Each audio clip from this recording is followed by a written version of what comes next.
Hello, everybody, and welcome to the definitions for Vocabulary Unit 5. We are going backwards in numbers because we just completed the Aeneid, and now we're going to be looking at the terms that come from Oedipus Rex.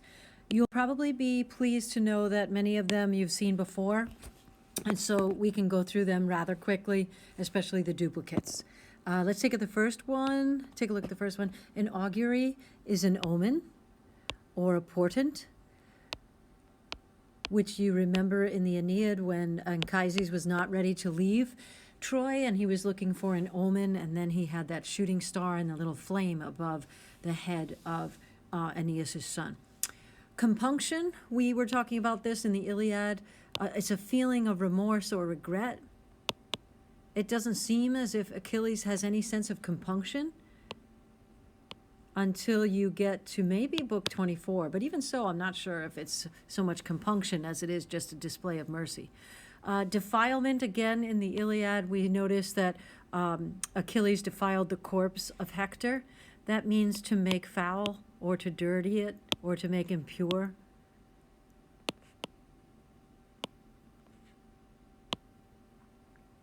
Or unclean.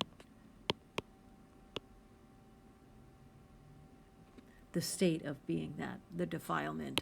A facade is the exterior, obviously, of a building, but you know that when a person wears a facade, it's usually some kind of concealment, right? So a facade is an outward appearance that masks a different reality or that conceals something deeper, a different feeling inside, a different reality. Flinty is not a word that we often use. Obviously, flint is what you use to get a fire started, but if a person has a flinty stare, it is a very stern one. It is one that seems to be unyielding, as Oedipus seems to be with his brother-in-law Creon. We've seen lamentation before. This is an expression of grief or sorrow. The lamentation of the women once they heard that Hector had died, an expression of grief, sorrow, weeping. Same thing with pyre. That is a combustible heap where a body is burned.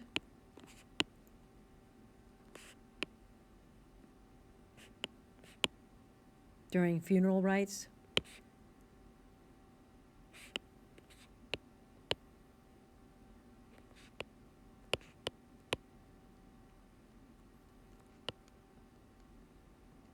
Which is exactly what they wind up doing with Hector. Suppliant and supplication. This is the act of begging, the act of imploring someone, as Priam does when he gets on his knees and he kisses the hand of the man who killed his son. The act of begging for something humbly.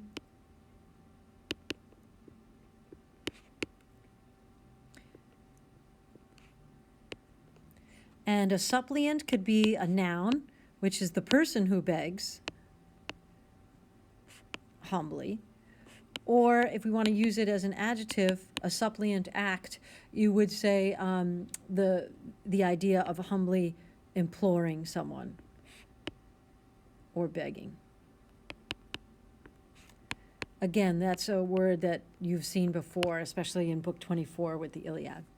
We'll see it here in the opening prologue of Oedipus, where the people come to town, to Thebes, to the kingdom, to the palace, to see Oedipus, and they are suppliant. A contagion is a disease that spreads rapidly.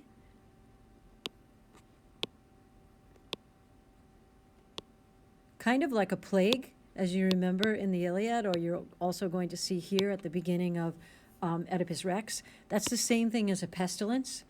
So we'll put that at the same time, a fatal epidemic or disease or plague.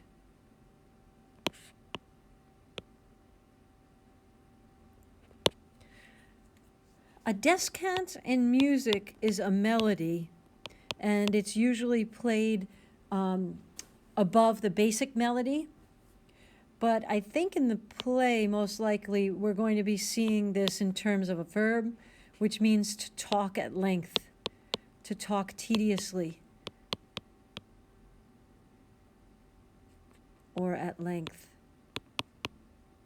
He has descanted on that subject before and put us to sleep. When something is expedient as an adjective, we know that it's suitable for bringing about a certain end.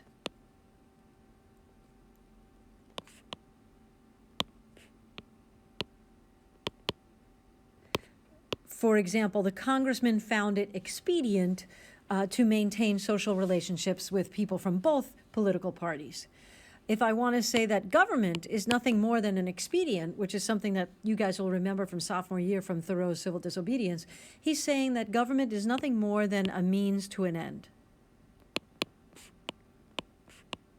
So we have two parts of speech there for expedient, but they both basically mean the same thing. You don't want to live in infamy, okay? This day will be written in infamy because it's the state of being remembered because of something bad. The state of being well known for evil reasons, for some bad quality or deed.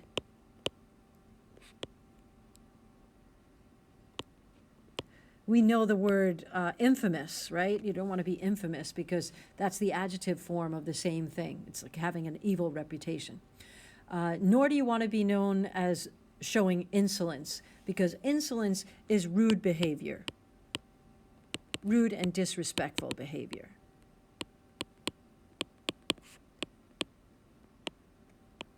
He had such insolence showing up at the funeral with a pair of cut-off shorts, you know, that's so rude. And then his behavior was even worse. To be prudent is to be very wise or judicious. In other words, you take your time when you're making decisions. Perhaps this is something Oedipus needs to learn. It's a person who is very careful and kind of cautious, and they look at all of their options before they make a decision. And they are definitely temperate. You know, we talk about temperate climates, which are moderate climates. But when you're a temperate person, or you have a temperate personality, you're showing prudence. You're showing moderation. You're showing self-restraint, which is definitely not what Achilles has, or Oedipus for that matter. They're kind of flying off the handle all the time. We had the word brazen before.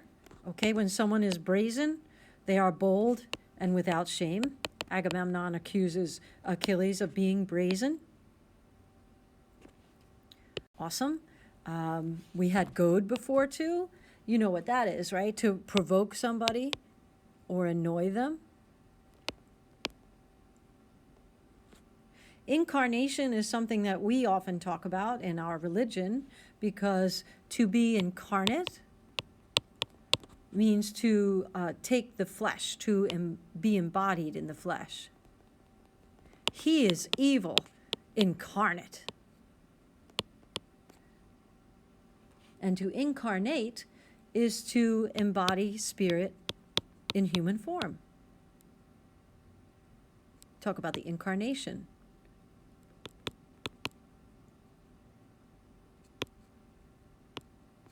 A malediction, mal means bad, D-I-C-T means to speak. So a malediction is a curse, to utter something cruel or mean with an evil intention. It's a magical word hoping to bring about evil. Marauders are raiders, plunderers, people who go about attacking in order to fill their own pockets, so to speak. This is a new word, to maunder. To maunder is to talk in a rambling manner, almost like descant, right? If you're maundering on about the political climate we're living in at this particular point, you're kind of going on and on and on. We could use another definition for maunder too, which is very, very different from talking in a random manner or rambling manner. This means to move about in a dreamy or idle manner, kind of like your head is in the clouds almost. You know, he maundered over the fields while he thought about composing his thoughts. The word Percocets, if you could just keep the idea of perks in the back of your mind. When you get a job, there are certain perks that come along with it. There are certain rights, special rights or privileges that you get along with your position. For example, someone might get tuition remission if they work at a college and then their kids can go to the college free. That's called a Percocet. Or you might get free travel, for example. If you're feeling rankled, or you're going to rankle someone, it is to cause annoyance. You might have been goaded to feel rankled, to cause annoyance or resentment. If you're talking about it in terms of a wound, if a wound is rankled, that means it's going to be painful, or it might even fester.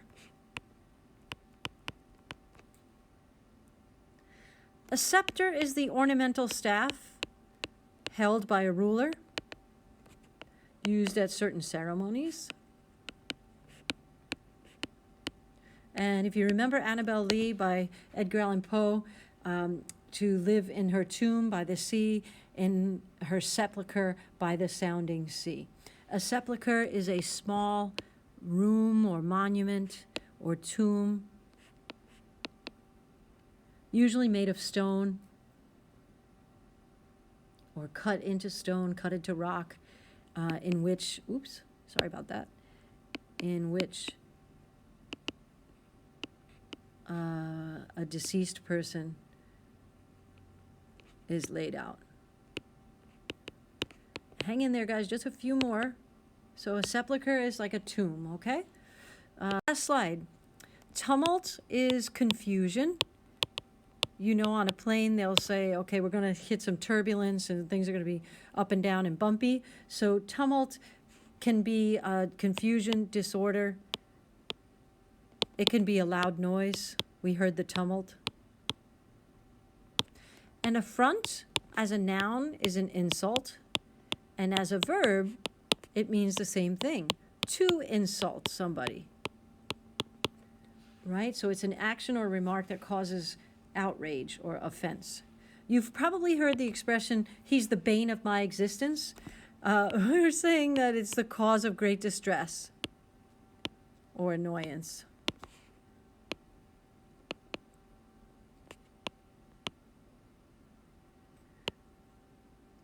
The bane of the decorator is dealing with that long, narrow hallway, for example.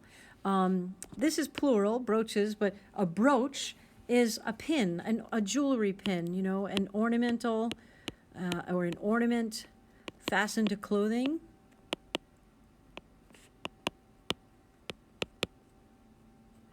With a pin and a clasp. You see them decoratively holding maybe a scarf together. Anything that's execrable is extremely bad.